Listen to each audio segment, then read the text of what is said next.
dalawa. So today nang alis natin papuntang Hokkaido, Hakodate, Japan. So dun yung base ng work natin. So yung biyahe ko is umabot ng 7 hours kasi walang direct flight from Manila to Hokkaido. So first time ko makasakay ng airplane. Sobrang kaba ko talaga dyan. So yan, first landing namin is sa Tokyo. So dumating na rin kami sa Tokyo Airport. So napakababait ng staff nila, kaya lang Nihongo wakaranay talaga.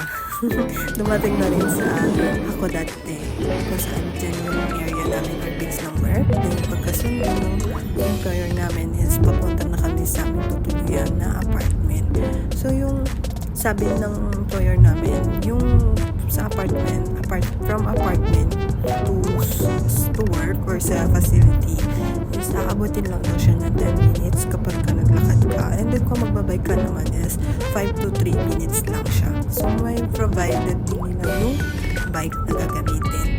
So yun nga, napakaganda, nakakamangha yung lugar ng Japan. Yan, trinay namin yung bike namin. So yan, makikita nyo yun yung aming dorm. Next time papakita ko sa inyo.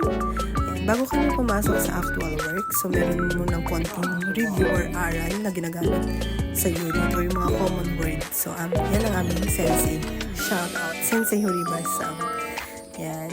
So after nyon, bumili muna ako ng frap or yung matamis na frap yan.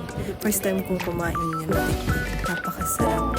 Yun lang, until next time. Matane!